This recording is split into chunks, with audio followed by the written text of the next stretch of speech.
que eu estava sempre sendo servido por empregados nos clubes. E eu questionava por que essas pessoas são empregadas, por que tem tanto empregado, por que tem essa pobreza. Mas isso era uma questão incômoda para a minha classe. Então, eu ficava calado e achava que eu tinha alguma coisa errada, porque ninguém questionava. Mas eu fui crescendo. Quando chegou nos 15 anos, eu estava procurando o que fazer, a família já estava me cobrando o que fazer. Eu tinha acabado de pedir demissão do Banco do Brasil, entrei para o Banco do Brasil, pedi demissão 10 meses depois, porque me diziam que meu futuro estava ali. E eu olhava para os mais velhos e falava, eu não quero esse futuro para mim. Então eu pedi demissão, começou a cobrança. E agora, o que você vai fazer? Desperdiçou uma oportunidade de ouro, podia estar lá de vida inteira. Para mim era um terror ficar lá a vida inteira. E eu fiquei procurando o que fazer, entrei para o Exército. Eu estava procurando me enquadrar. Fiz um concurso para preparatória de cadetes para seguir carreira militar. Entrei, olhei, não gostei do que eu vi e saí. E aí me puseram num cursinho barato. Fazer vestibular. Aí que eu comecei a ver o pessoal que tinha saído do ensino, tinha vindo do ensino público, e eu comecei a perceber que eles eram sacaneados, eles não sabiam nada. Nada. Eu estudei em escolas que estudavam com profundidade. E acabei entrando na faculdade, inclusive por conta da família, porque eu não via nenhum curso para fazer. Eu fui por eliminação. Peguei todos os currículos e fui eliminando. Não quero mais ver física, não quero mais ver biologia, não quero mais ver química, não quero mais ver matemática. E aí sobrou 2 cursos, arte e direito. A arte para minha família era um terror, não era sério. Aí eu entrei para direito. Na verdade eu entrei no meio acadêmico, eu não queria ser advogado. No meio acadêmico eu via as discussões sobre a sociedade e tal. Com 3 meses eu percebi que era tudo teoria, que daqui a pouco aqueles caras iam ser os doutores e iam estar enquadrados. E ali eu já estava com a intuição forte de que aquela vida não tinha sentido para mim. Só que eu não queria maltratar a família de novo. E quando eu saí do Exército foi uma comoção danada. Depois de um sonho onde eu ia morrer, e acordei decepcionado por não ter morrido, que pelo menos ia ter alguma coisa nova. E aí, depois disso, eu percebi que eu estava preferindo morrer do que ter aquela vida, que não me parecia fazer nenhum sentido. Enquanto os mais velhos diziam que sim, tinha sentido, é porque eu era novo, que eu não fosse impulsivo, que eu continuasse, terminasse, seguisse. E eu olhava para aquilo e sentia que não era. Mas os mais velhos que eu amava estavam dizendo que sim, que era por ali, que eu era inexperiente, que eu não sabia. Aí eu encontrei um velhinho no saguão, eu conto sempre essa história. Encontrei um velhinho no saguão do meu prédio, que era milionário, morava na mansão, ele vinha para o saguão do meu prédio com enfermeira, porque ele era viúvo, solitário, morava sozinho naquela mansão enorme. Vinha para o saguão do meu prédio, porque ali ele via gente, conversava, as pessoas conheciam ele, que ele era conhecido, saiu no jornal e tudo mais. Como milionário, um empresário bem sucedido de importação e exportação lá no Espírito Santo. E ele me falou que, sem eu pedir nem nada, rapaz, no dia que eu passei ali saindo e ele estava sozinho, ele falou, menino, senta aqui.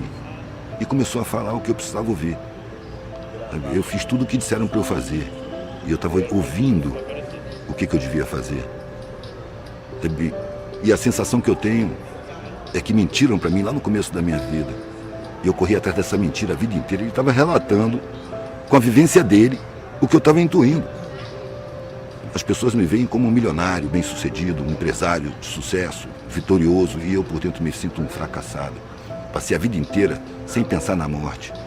Mas eu envelheci, estou com quase 90 anos. Estou tomando um monte de remédio, só posso sair de casa com a enfermeira. Então eu estou sentindo que a porta da morte está aqui na minha frente. Quando eu senti, claro, que a minha vida está acabando, eu olhei para a minha vida, ela tinha perdido completamente o sentido. Velho, esse foi o... Eu saí do lado dele, fui direto para a secretaria da universidade e pedi desligamento. Eu não quero mais ser doutor. Procurar um sentido para a vida. Eu não sabia o que eu ia fazer.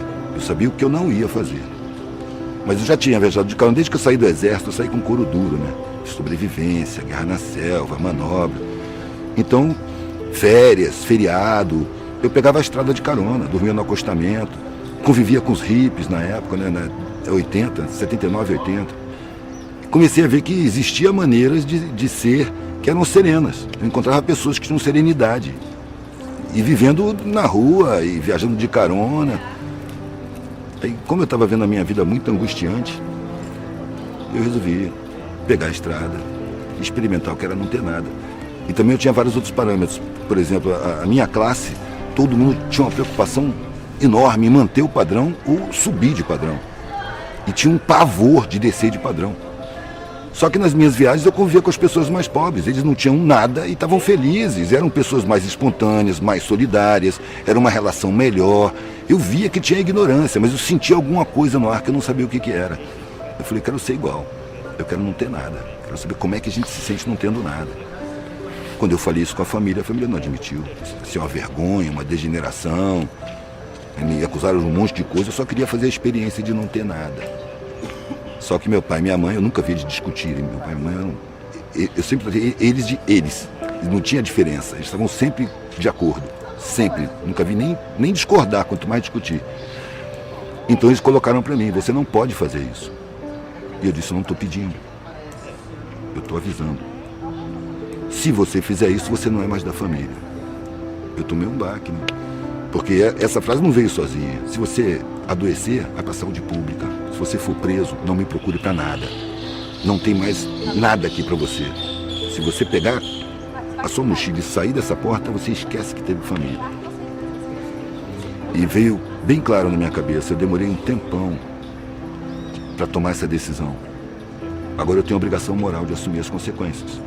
E foi isso que eu falei com meu pai. Eu não esperava ter essa consequência, um rompimento tão completo. Mas se isso acontecer, eu tenho que assumir. Eu acho que ele contava com a minha covardia. Mas eu estava apavorado com a vida sem sentido. O nego falava, você foi muito corajoso. Não, eu estava com medo. Medo de chegar na idade daquele coroa daquele jeito ali.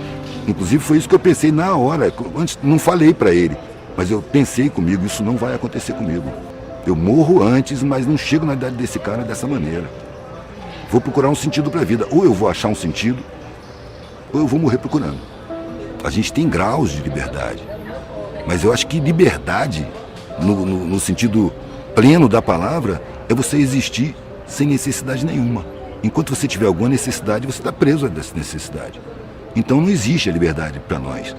Existem algumas liberdades, porque a sociedade é feita para acorrentar a gente. Em padrões falsos, valores falsos, realidades falsas, muito medo, muita ameaça. Eu fui movido pelo medo. Medo de chegar no fim da vida, olhar para trás e ver uma vida sem sentido. Eu, como sou artista plástico, eu comparo a vida com um quadro. Desde que você nasce, você pincela o quadro. E vai pincelando enquanto você está vivo. Você só assina o quadro na hora que você morre.